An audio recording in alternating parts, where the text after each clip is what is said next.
চলছে কাশফুলের সিজন। অনলাইনে ঢুকলেই চারিদিকে শুধু কাশফুল আর কাশফুল। কেউ কাশফুলের সাথে ছবি তুলছে, কেউ বা আবার কাশফুলের সাথে ভিডিও করে আপলোড দিচ্ছে। এগুলো দেখে আমারও মনটা আনচান করতেছে, কখন কাশফুলের সাথে ছবি তুলব আর ভিডিও করব। যেই কথা সেই কাজ, বেরিয়ে পড়লাম কাশফুলের সাথে ছবি তোলার জন্য। ছেলেকে সাথে নিয়ে রওনা দিলাম কাশফুলের সাথে ছবি তোলার জন্য। উদ্দেশ্য ছিল একটাই, যেভাবেই হোক কাশফুলের সাথে ছবি তুলতেই হবে। যেতে যেতে সামনে দেখি মহা এক গ্যাঞ্জাম, ঝগড়া লেগে গেছে।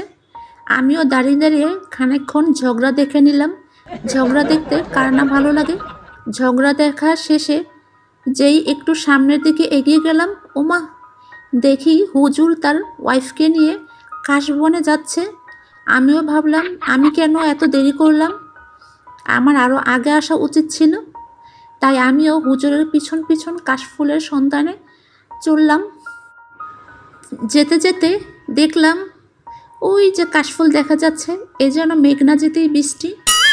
এখানেই এত সহজে যে কাশফুল পেয়ে যাব আমি ভাবিনি। বেশি দূর যেতে হয়নি। কাশফুল দেখতে দেখতে সামনেই দেখলাম একটা ছেলে দৌড় দিয়ে যাচ্ছে। ভাবলাম কি যেন সমস্যা হয়েছে। তো দেখলাম ছেলেটাকে রেখে তার বাবা মা প্রেমিক প্রেমিকা সেজে ফিলিংস নিয়ে একা একা চলে যাচ্ছে। এটা দেখে ছেলেটা পিছন থেকে কান্না করতে করতে ওর বাবা মার কাছে যাচ্ছিল। এই দিকে দেখি একটা মহিলা নৌকা বাইতেছে। মহিলা মানুষ হয়ে নৌকা বাওয়াটা খুব ইন্টারেস্টিং একটা ব্যাপার। আসলে এই দিকটা বৃষ্টির কারণে বর্ষার দিনে পানি জমে যায়।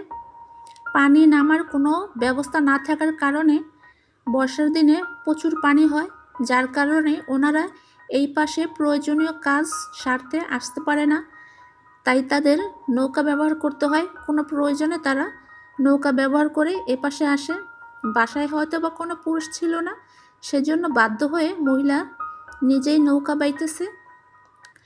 তারপর যেতে যেতে দেখি ওই তো কাঙ্ক্ষিত জিনিস দেখা যাচ্ছে, অনেক কাশফুল হয়ে আছে।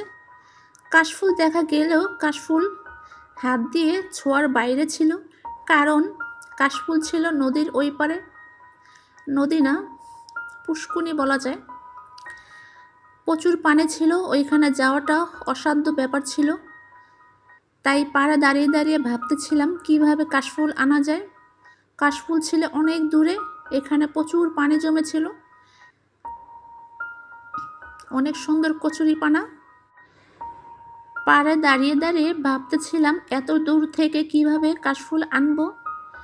এর মধ্যে দেখলাম একটি ভাই কাশফুল আনার জন্য চলে গেল। পাড়ে দুইটা আপু দাঁড়িয়েছিল। আপু দুইটা কী লাগে ভাইয়ার জানি না। তারপরে আমি বলেছিলাম আমার জন্য কিছু নিয়ে আসতে। এরপরে ভাইয়া আমার জন্য কিছু কাশফুল ছিঁড়ে নিয়ে এনে দিয়েছিল। অবশেষে কাশফুল নিয়ে বাড়ি চলে আসলাম। সবাই ভালো থাকবেন। আল্লাহ হাফেজ।